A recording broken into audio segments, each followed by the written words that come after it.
एकनिष्ठेबद्दल जर बोलण्याचा प्रयत्न केला तर मला असं वाटतं काय निष्ठा होती आमच्या छत्रपती शिवाजी महाराजांची, काय निष्ठा होती मावळ्यांची. जर छत्रपती शिवाजी महाराजांच्या निष्ठेबद्दल बोलण्याचा प्रयत्न केला तर मी सांगत असतो, छत्रपती शिवाजी महाराजांचा जीवनकाळ जर बघितला तर फक्त आणि फक्त 51 वर्षाचं आयुष्य होतं महाराज, बरोबर. 51 वर्षाचं आयुष्य होतं, पण 51 वर्षाच्या आयुष्यामध्ये राजांनी असं काही जीवन जगले की चंद्र सूर्य आहे तोपर्यंत. मी सांगत असतो महाराज, आज मंदिरामध्ये जो देव आहे ना तो फक्त आणि फक्त माझ्या छत्रपती शिवाजी महाराजांमुळे, बरं का. हां, मी सांगत असतो छत्रपती शिवाजी महाराज देव होते की नाही माहीत नाही महाराज, पण आज आपल्या डोळ्यासमोर जी प्रतिमा दिसते ती फक्त आणि फक्त माझ्या छत्रपती शिवाजी महाराजांचे उपकार आहे. हां, कल्पना करा, 51 वर्षाचं आयुष्य जगले, पण 51 वर्षाच्या आयुष्यामध्ये राजांनी 15व्या वर्षी ऐका वयाच्या 15व्या वर्षी हातामध्ये भावानी घेतली, तलवार घेतली. वयाच्या 16व्या वर्षी रायरेश्वराच्या पिंडीवर रक्ताचा अभिषेक केला आणि स्वराज्याची शपथ घेतली. नव्हे वयाच्या 27व्या वर्षी बलाढ्य शरीराचा असणारा, त्या ठिकाणी राक्षसी प्रवृत्तीचा असणारा अफजल खानाचा वध केला. वयाच्या 32व्या वर्षी आग्र्याला जाऊन त्या ठिकाणी औरंगजेबाला भिडले. वयाच्या 36व्या वर्षी आपल्या पदरामध्ये, तुमच्या आमच्या पदरामध्ये हे हिंदवी स्वराज्य टाकलं. म्हणजे मला असं वाटतं हे हिंदवी स्वराज्याची स्थापना केली. आणि मला असं वाटतं महाराज वर्णन करतात 51व्या वर्षी राजांनी शेवटचा श्वास घेतला, पण वयाचे 35 वर्ष छत्रपती शिवाजी महाराजांनी हातामध्ये भवानी, हातामध्ये तलवार घेतली आणि या स्वराज्याची स्थापना केली. हे तुमच्यावर आमच्यावर असलेले उपकार आहे. म्हणून तर मग सांगावं लागतं महाराज. ऐका, मी सांगत असतो, माझा छत्रपती शिवराजा आयुष्यभर शत्रूशी लढला होता. या हिंदवी स्वराज्यासाठी माझा छत्रपती शिवराजा आयुष्यभर शत्रूशी लढला होता. प्रतापगडाच्या पायथ्याशी अफजल खान फाडला होता. पुरंदरच्या पायथ्याला मिर्जाशी तो चातुर्याने लढला होता. नवे पुण्यात शाहिस्ते खानाला पुरता कोंडला होता. आग्र्याला जाऊन ऐका आग्र्याला जाऊन खुद्द औरंगजेबाला तो भिडला होता. कारण या महाराष्ट्राच्या मातीत युग पुरुष माझा छत्रपती शिवराजा घडला होता. आणि म्हणून तर म्हणावं लागतं, इतिहासाच्या पानावर, समोरचा आवाज दे थोडा, इतिहासाच्या पानावर रयतेच्या मनावर, विश्वासाच्या प्रमाणावर, मातीच्या कणावर आणि इथं बसलेल्या प्रत्येक हिंदूच्या अंतःकरणावर राज्य करणारे राजे म्हणजे छत्रपती शिवाजी महाराज आहे. मुठभर मावळ्यांना घेऊन छत्रपती शिवाजी महाराजांनी या स्वराज्याची स्थापना केली. मुठभर मावळे समवत होते. मी सांगत असतो महाराज, हिंदुस्तान को मिटाने वाले लाख थे, औरंग अफजल आदिल शाह ऐसे बहुत कमीने हिंदुस्तान में पैदा हुए. हिंदुस्तान को मिटाने वाले लाख थे, मगर हिंदुस्तान को बचाने वाले उनके भी बाप थे छत्रपती शिवाजी महाराज. म्हणून तर वर्णन करावं लागतं. ऐका, मुठभर मावळे घेऊन लढला तो दुश्मनाला भिडला. समोरचा आवाज दे मला. मुठभर मावळे घेऊन लढला तो दुश्मनाला भिडला. अफजल खान काय त्यानं सिंहालाही फाडला. करीतो वंदन मी कुलदैवताला, वीर शिवबा संभाजी राजाला. करीतो वंदन मी कुलदैवताला, वीर शिवबा संभाजी राजाला. करीतो वंदन मी कुलदैवताला, वीर शिवबा संभाजी राजाला. करीतो वंदन मी कुलदैवताला, संभाजी राजाला. स्वराज्य स्थापन केलं, लढले मावळे रस्त्यात सोनं केलं. रणी मैदानी झुंजला कधी मागे न फिरला, रणी मैदानी झुंजला कधी मागे न फिरला. आड आला म्हणून चारी मुलड्याची गेला. करीतो वंदन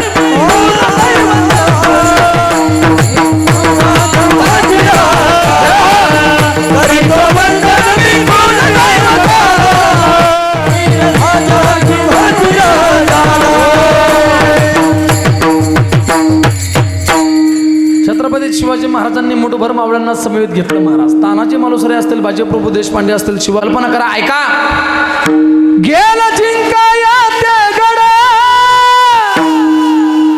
वीर तानाजी तो पुढा, शेलर मामा वीर भिप्पाड, काडी उदय भानच मढ.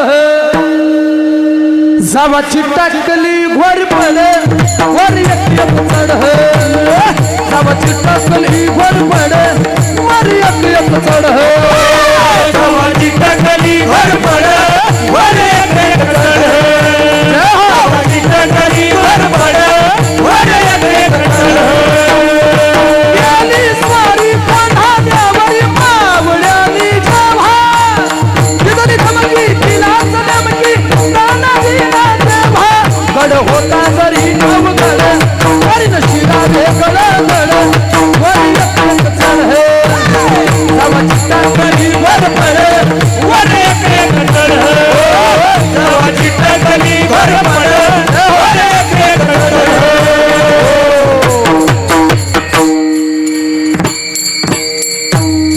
ही मावळ्यांची निष्ठा होती महाराज बरं का. म्हणून मी सांगत असतो अंतकरणामध्ये निष्ठा असली पाहिजे. निष्ठेबद्दल जर बोलण्याचा प्रयत्न केला तर अगदी मला असं वाटतं एकच उदाहरण मी आपल्या डोळ्यासमोर ठेवेल. ज्यावेळेस छत्रपती शिवाजी महाराज पन्हाळगडावरती त्या ठिकाणी अडकले, राजांना चारही बाजूंनी वेढा टाकला. वेढा टाकल्याच्या नंतर काय करावं राजांनी विचार केला.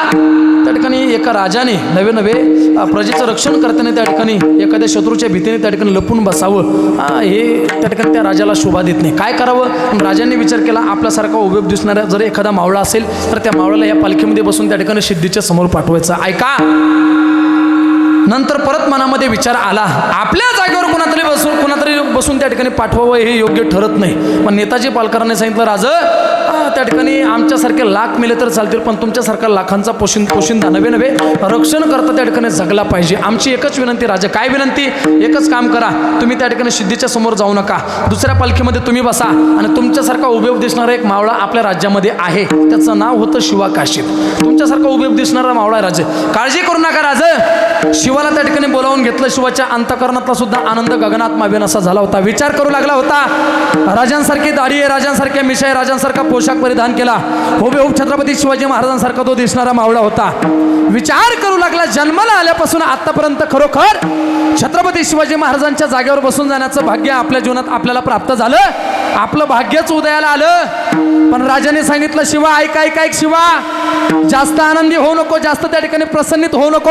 अरे ज्या सिद्धीच्या समोर तुला जायचंय तो सिद्धी नव्हे, तुझ्यासाठी तो काळ आहे. विचार कर, तुझ्या मागे तुझा परिवार आहे, तुझं कुटुंब आहे, तुझे बायको, तुझ्या मुलं त्या ठिकाणी, तुझा परिवार तुझ्या मागे वाट बघतोय. सांगितलं, राजा काळजी करू नका राजा. कधीतरी हा शिवाचा प्राण त्या ठिकाणी जाणार होता, पण आज अभिमान वाटतोय, छत्रपती शिवाजी महाराजांच्या जागेवर बसून जाण्याचं त्या ठिकाणी भाग्य माझ्या जीवनात मला प्राप्त झालंय. विचार केला राजांनी, पुढेही बहुत करणे आहे. नाविलाज झाला, आपला पोशाख शिवाला त्या ठिकाणी परिधान करण्यासाठी दिला. जवळ असणारी भवानी तलवार त्या ठिकाणी शिवाच्या स्वाधीन केली आणि सांगितलं, शिवा त्या ठिकाणी हा शेवटचा मुजरा आहे तुझ्या आयुष्यातला. सांगितलं, राजा माझं भाग्य आहे राजा, पण काळजी करू नका राजा, मला माहीत आहे मी गेल्याच्या नंतर सुद्धा आमचे छत्रपती शिवाजी महाराज या स्वराज्याचं धनी नक्कीच माझ्या परिवाराची काळजी घेतल्याशिवाय राहणार नाही महाराज. हे मावळ्यांची निष्ठा होती छत्रपती शिवाजी महाराजांवर महाराज. त्यांना माहीत होतं की मला असं वाटतं की आपण गेल्याच्या नंतर सुद्धा राजा आपल्या परिवाराची काळजी घेतील, आपल्या कुटुंबाची काळजी घेतील. कल्पना करा, शिवाला एका पालखीमध्ये बसवलं, एका पालखीमध्ये छत्रपती शिवाजी महाराज बसले आणि एक पालखी त्या ठिकाणी विशाळगडाच्या दिशेने जात आहे आणि एक पालखी त्या ठिकाणी सिद्धीच्या भेटीसाठी जात आहे. काही क्षणामध्ये पालखी त्या ठिकाणी सिद्धीच्या समोर जाणार. पालखी सिद्धीच्या समोर आणून ठेवली आणि आणून ठेवल्याच्या नंतर पहिलं पाऊल बाहेर टाकलं. पहिलं पाऊल बाहेर टाकल्याच्या नंतर ज्यावेळेस छत्रपती शिवाजी महाराज पालखीतून बाहेर आले, बघितलं सिद्धीने अंतकरणामध्ये आनंद झाला. विचार करू लागला, अरे स्वराज्याचं धनी नव्हे अखंड हिंदुस्थानाचं दैवत असणारे छत्रपती शिवाजी महाराज आणि छत्रपती शिवाजी महाराज आज माझ्या हातून मारले जाणार. अंतकरणातला आनंद गगनात मावेन असा झाला होता. शामियानेमध्ये घेऊन गेला, आपला परिचय देत होता, आपली ओळख देत होता, आनंद गगनात मावेन असा झाला होता. सांगत होता छत्रपती शिवाजी महाराजांना, शिवाजी राजे आम्ही तुम्हाला जीवदान देऊ, आमची एक अट आहे. काय अट आहे? तुम्ही इस्लाम धर्म कबूल करा, तुम्हाला जहागिरी देऊ. लक्षात येत नव्हतं ते छत्रपती शिवाजी महाराज नव्हते, पण जवळ उभा असलेले दोन सरदार, त्याच्यामध्ये एक सरदार त्याचं नाव होतं फाजल खान, अफजल खानचा मुलगा. त्याने जवळून त्या ठिकाणी छत्रपती शिवाजी महाराजांना बघितलेलं होतं. लक्षात आलं अफजल खानचा वध करतावेळी छत्रपती शिवाजी महाराजांच्या डोक्यावरती कृष्णाजी भास्कर अफजल खानाचा वकील त्याने वार केला होता. निहाळत होता छत्रपती शिवाजी महाराजांना बघून. लक्षात आलं छत्रपती शिवाजी महाराजांच्या डोक्यावर त्या ठिकाणी कुठल्याही प्रकारचा घाव दिसत नाही. मोठ्या मोठ्याने बोलू लागला, हुकुम दगा हो गया, दगा हो गया, दगा हो गया, ये शिवा नहीं है, ये शिवा का हम शक्ल है. राग आला महाराज सिद्धीला. म्यानातली तलवार बाहेर काढली आणि तलवार बाहेर काढून त्या ठिकाणी सिद्धी धावून गेला. पहिला वार केला. शिवा त्या ठिकाणी जमिनीवर धारातीर्थी पडला. रक्ताच्या थारोळ्यामध्ये पडलेला शिवा. दुसरा वार करणार शिवाच्या मानेवरती तलवार ठेवली. सांगितलं, खरं बोल, कोण आहेस तू? त्याने सांगितलं, मी छत्रपती शिवाजी महाराज. पुन्हा एकदा विचारतो, कोण आहेस? त्यावेळेस शिवा पडल्या पडल्या बोलू लागला, ऐका. ज्यावेळेस त्या ठिकाणी रक्ताच्या त्या ठिकाणी थारोळत पडलेले महाराज, शिवा पडल्या पडल्या बोलू लागला की अरे सिद्धी, तुझ्यासारखा मूर्ख माणूस मी आतापर्यंत माझ्या डोळ्याने बघितला नाही. अरे या स्वराज्याचं धनी, अखंड हिंदुस्थानाचं दैवत छत्रपती शिवाजी महाराज कधी त्या ठिकाणी गडावून पसार झाले आहेत. विशाळ गडाच्या दिशेने राजांची वाटचाल कधीच त्या ठिकाणी सुरुवात झालेली. राजांसारखा दिसणारा मी हुबेहूब मावळा आहे, त्यांचा एकनिष्ठ मावळा आहे. बघ माझी दाढी, बघ माझ्या मिशा, बघ माझा पोशाख, हुबेहूब छत्रपती शिवाजी महाराजांसारखा दिसणार आहे. वार करणार तेवढ्या त्या ठिकाणी सिद्धी बोलू लागला, शिवा मी तुला जीवदान देतो, पण माझी एक अट आहे, एक इच्छा आहे. काय इच्छा आहे? एकच अट आहे, तू इस्लाम धर्म कबूल कर. छत्रपती शिवाजी महाराजांसारखा हुबेहूब दिसणारा तो मावळा आहे. त्या सिद्धीच्या त्या ठिकाणी महाराज मला असं वाटतं परीक्षेत त्या ठिकाणी तो शिवा घेऊ लागला. सांगू लागला, अरे सिद्धी, मी जन्माला जरी त्या ठिकाणी शिवाकाशीत म्हणून आलेलो असलो, ऐका ऐका ऐका ऐका सिद्धी, मी जन्म घेत असताना त्या ठिकाणी एका नाभी समाजाच्या घरामध्ये जन्म घेतला. पण राजांसारखी दाढी, राजांसारख्या मिशा, राजांसारखा पोशाख परिधान केला, राजांसारखा चेहरा, राजांसारखा माझा त्या ठिकाणी आवाज, या सगळ्या गोष्टी भगवंताने मला त्या ठिकाणी प्राप्त केल्या, नव्हे नव्हे माझ्या पदरामध्ये टाकल्या. ऐका एक सिद्धी, मी जन्माला जरी शिवाकाशीत म्हणून आलेलो असलो तरी मरताना का होईना छत्रपती शिवाजी महाराज म्हणून मरतोय. हे माझ्या जीवनातलं भाग्य आहे महाराज. त्या शिवाच्या जीवनातील त्या ठिकाणी निष्ठा होती आणि तलवार त्या ठिकाणी चालल्या गेली महाराज. शिवाचं त्या ठिकाणी मस्तक धडापासून वेगळं करण्यात आलं. तोंडातून एक वाफ बाहेर पडली आणि त्या वाफेसोबत त्या ठिकाणी माती उंच आकाशात उडाली. आणि ती माती उंच त्या ठिकाणी आकाशात उडाल्याच्या नंतर ती मातू सांगू लागली, ऐका ऐका ऐका, स्वराज्यातल्या प्रत्येक व्यक्तीला सांगू लागली की हा शिवा मरत असताना त्या ठिकाणी मातीमध्ये नाही मेला. ऐका, हा शिवा मरत असताना मातीमध्ये नाही मेला, तर हा शिवा मरत असताना मातीसाठी मेला. आपल्याला तो सांगून गेला महाराज. म्हणून मी सांगत असतो, निष्ठा असावी ती शिवाकाशीत सारखी असावी, निष्ठा असावी ती बाजीप्रभू देशपांडेंसारखी असावी. राजे सोडून जात नव्हते. सांगितलं, राज तुम्हाला जावंच लागेल.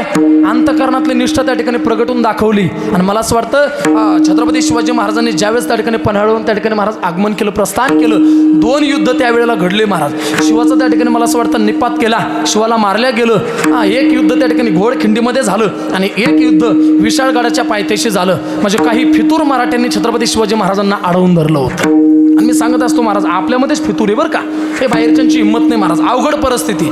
मी सांगत असतो, कोणावरही विश्वास ठेवू नका. ज्याला गाय कळत नाही आणि ज्याला माय कळत नाही तो हिंदूचा होऊ शकत नाही महाराज. काय बोलतो मी लक्षात घ्या. ज्याला गाय आणि ज्याला माय कळत नाही ना तो हिंदूचा होऊ शकत नाही. मग तो हिंदूच्या पोटचा असला तरी सुद्धा अवघड परिस्थिती बरं का. आज कालच्या दिवशी सुद्धा एक दुर्दैवी घटना घडली महाराज दिल्लीमध्ये, बरोबर, दुर्दैवी घटना घडली महाराज. छत्रपती शिवाजी महाराजांनी ज्या किल्ल्यांची स्थापना केली किंवा मला असं वाटतं राजांच्या त्या ठिकाणी अगदी मला असं वाटतं पदस्पर्शाने पावन झालेली ही भूमी, छत्रपती शिवाजी महाराजांनी जे गडकिल्ले निर्माण केले, काही नराधामांनी त्याच गडकिल्ल्यांजवळ त्या ठिकाणी महाराज दुष्कृत्य करण्याचा प्रयत्न केला. म्हणजे मला असं वाटतं कालच्या दिवशी मोठा त्या ठिकाणी बॉम्बस्फोटचा एक मोठा हल्ला झाला महाराज. तिथं 9-10 जण त्या ठिकाणी जागीच त्या ठिकाणी मृत्युमुखी पडले आणि 25-30 त्या ठिकाणी निष्पाप असणारे जीव त्या ठिकाणी आज महाराज जखमी, गंभीर जखमी. अवघड परिस्थिती महाराज. म्हणून मी सांगत असतो, 2 व्यक्तीचं स्मरण कधी आयुष्यामध्ये करा, एक देशाचा जवान आणि दुसरा देशाचा किसान. आपण छत्रपती शिवाजी महाराजांचे मावळे. मी सांगत असतो, राजांसारखी दाढी वाढवली छत्रपती शिवाजी महाराज होणार नाही, राजांसारख्या मिशा वाढवल्या छत्रपती शिवाजी महाराज होणार नाही, राजांसारखा पोशाख परिधान केला छत्रपती शिवाजी महाराज होणार नाही. ऐका ऐका ऐका ऐका ऐका, ज्या दिवशी तुमच्या डोळ्याने दिसणारी प्रत्येक स्त्री, प्रत्येक मुलगी तुम्हाला माय म्हणून पाहता आली, बहीण म्हणून पाहता आली, तुम्ही खरे छत्रपतींचे मावळे झाले. हा आपल्या जीवनातला पुरुषार्थ आहे महाराज. आपल्या जीवनातला पुरुषार्थ आहे. म्हणून मी सांगत असतो छत्रपती शिवाजी महाराजांचा सुद्धा त्या ठिकाणी अगदी इतिहासाचं जर आपण वर्णन केलं तर एका पावड्यामध्ये गोड असणारं वर्णन आलेलं आहे. काय छत्रपती शिवाजी महाराजांची त्या ठिकाणी महाराज निष्ठा होती. आपण मावळ्यांची निष्ठा बघितली, घोरपडीची निष्ठा बघितली. निष्ठा जर बघायची असेल तर आमच्या छत्रपती शिवाजी महाराजांच्या तलवारीची निष्ठा बघा महाराज. काय निष्ठा होती, एकदा का म्यानातून बाहेर पडली तर शत्रूचा ठाव घेतल्याशिवाय परत येत नव्हती. आणि म्हणून तर म्हणावं लागतं, ऐका, पडली भवानी जेव्हा म्यानाच्या बाहेरी, रणात फिरली ना ती कधीच माघारी.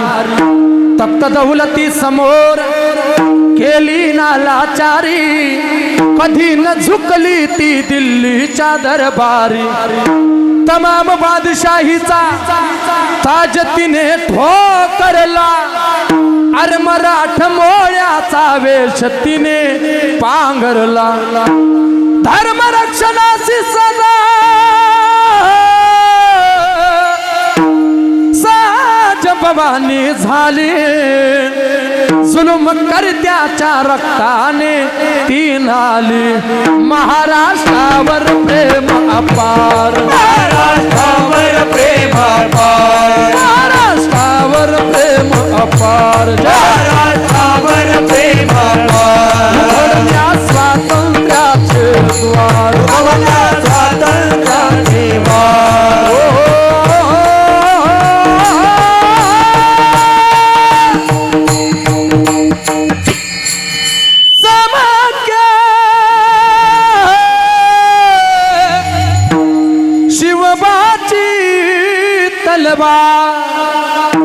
शाहिस्ते खान म्हणाला दिल्ली दरबारी, अरे हुजूर करतो मी महाराष्ट्रावर स्वारी. पुण्यात शाहिस्त्या वस्तीला मग आला, शिवाजी आज मावयास लागे शत्रूला. शाहिस्त्याच्या घरात शुभरात्रीच शिरले, बघून मर्द शिवा खान मनी घाबरले. केला शिवबाने गनिमी काव्याने हल्ला, शाहिस्त्या बोलत से या तोबा या अल्लाह. केला शाहिस्त्यावर वार, केला शाहिस्त्यावर वार, केला शाहिस्त्यावर वार, केला शाहिस्त्यावर वार. त्याची तुटली कोटेशार, बोलले कोटेशार, त्याची तुटली कोटेशार.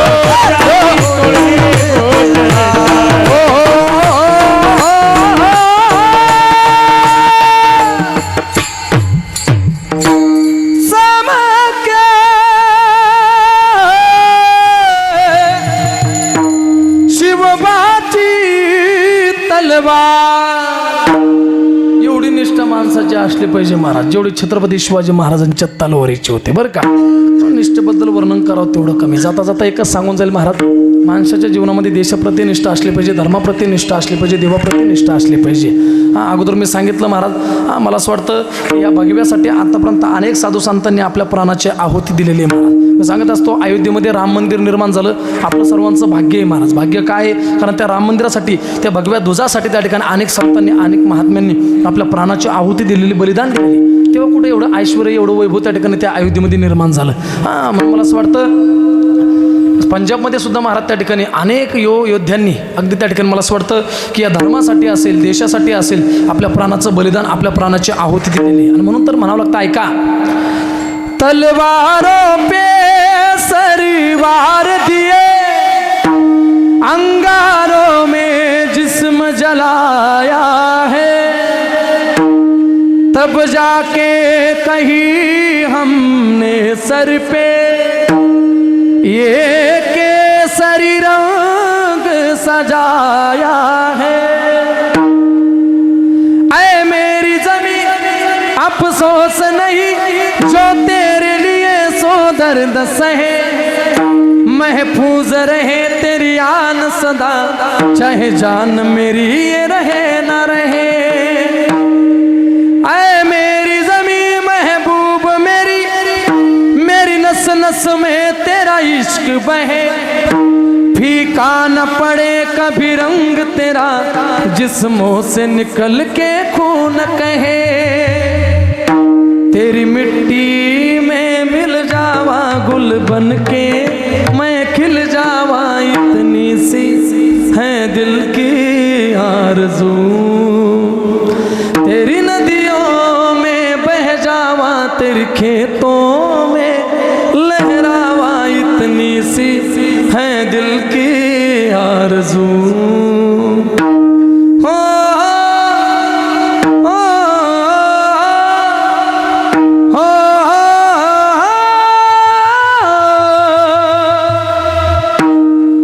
सरसों से भरे खलियान मेरे, जहाँ झूम के भंगड़ा पान सका, आबाद रहे वो गाँव मेरा, जहाँ लौट के वापस जान सका।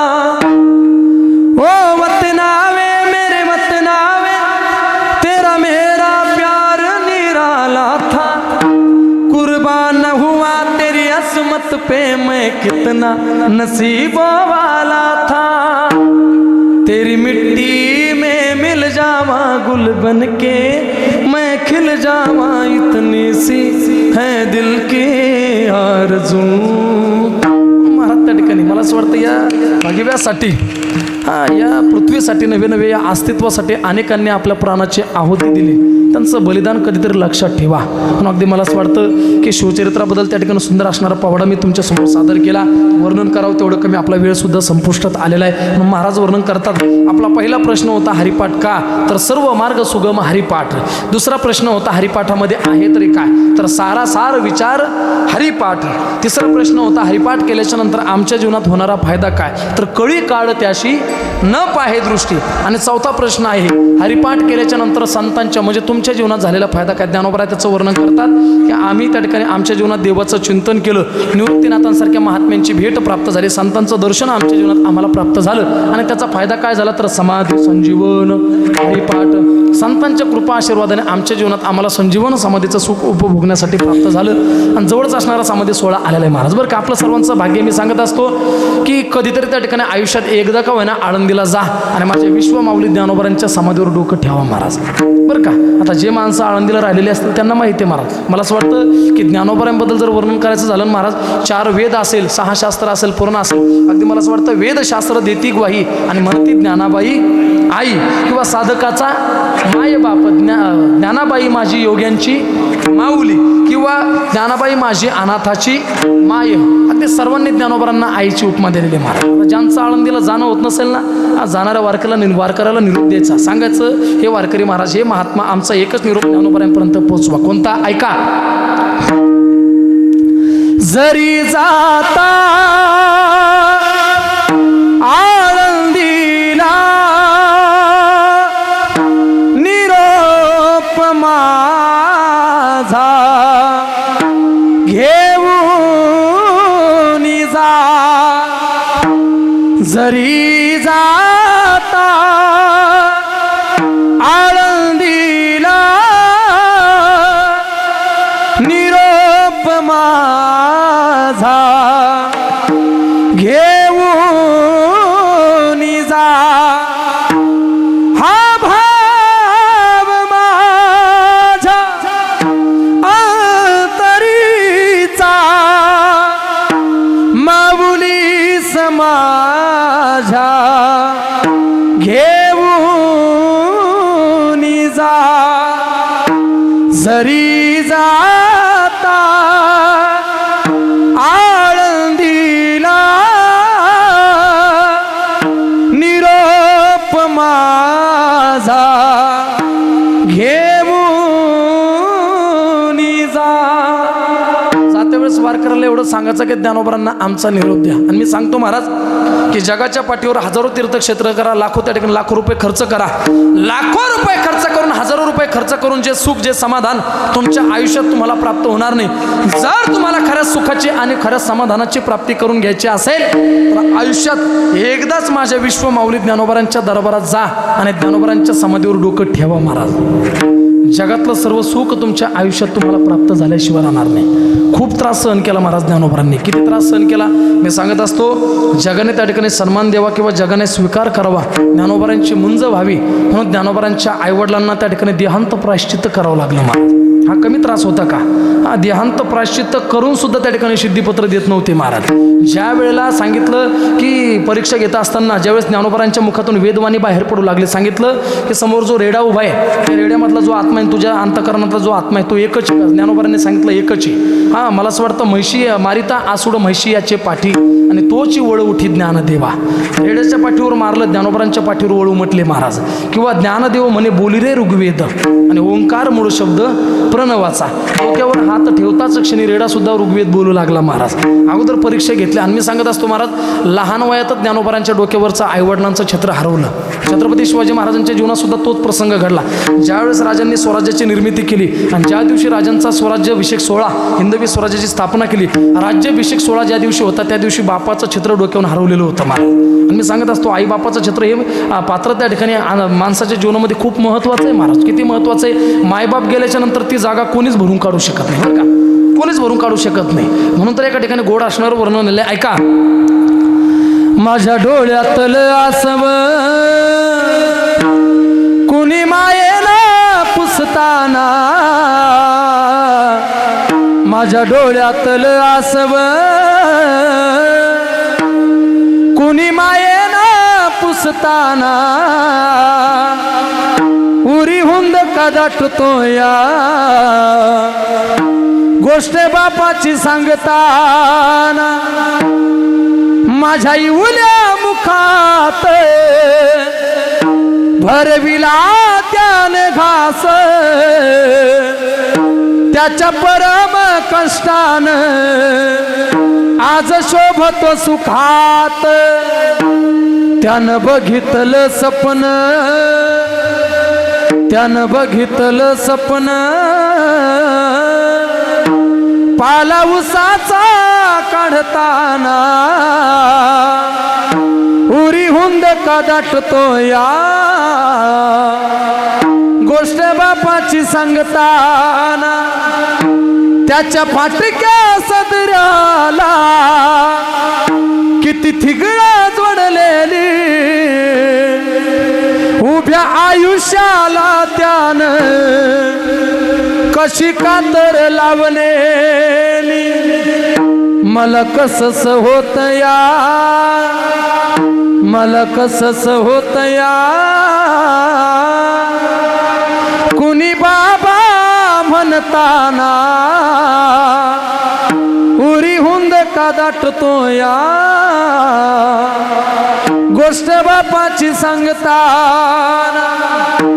आई वडिलांचं छत्र खूप महत्त्वाचं असतं बरं का. म्हणून मी सांगत असतो, छत्रपती शिवाजी राजांचा शिवराज्याभिषेक सोहळा झाला पण वडिलांचं छत्र डोक्यावरचं हरवलं. तसं ज्ञानोबांच्या जीवनामध्ये सुद्धा ज्ञानोबांनी पुढच्या जीवन कार्यामुळे त्या ठिकाणी मला असं वाटतं सर्व जगाने त्या ठिकाणी सन्मान केला, पूजन केलं, पण आई वडिलांचं छत्र हरवलं. त्यामुळे मला असं वाटतं की ज्ञानोबांच्या जीवनात सुद्धा खूप त्या ठिकाणी त्रास सहन करावा लागला. म्हणून महाराज वर्णन करतात की नको असणाऱ्या गोष्टीमध्ये आपलं जीवन व्यर्थ घालू नका. देवाचं भजन करा, रात्रंदिवस चिंतन करा. कोणतं चिंतन करा? हरिमुखे म्हणा, हरिमुखे म्हणा. जर तुम्ही रात्रंदिवस देवाचं भजन केलं, रात्रंदिवस हरी हरी म्हटले की त्याचं गणित सुद्धा कोणाला करता येणार नाही. पुण्याची गणना कोण करी. बरं माऊली, याला कोणाचं बंधन, कुठल्याही प्रकारचं बंधन नाही, कुठल्याही प्रकारची बाधा नाही. असोनी संसारी जेव्हा वेगू करी, कुठल्याही प्रकारचं बंधन नाही महाराज. सांसारिक असलं तरी चालेल, गृहस्थी असलं तरी चालेल, अनाथ असलं तरी चालेल. देवाने जे मुख दिले, जे तोंड दिलं, जी जीभ दिली ती त्याचं चिंतन करण्याकरता दिलेली आणि या मुखाने देवाचं भजन घडलंच पाहिजे. बरं माऊली, या सगळ्या गोष्टी आम्हाला कळाल्या, पण आम्हाला सांगा याला कोणाचा पुरावा? त्याचंच वर्णन ज्ञानोबा अभंगाच्या शेवटच्या चरणामध्ये वर्णन करतात.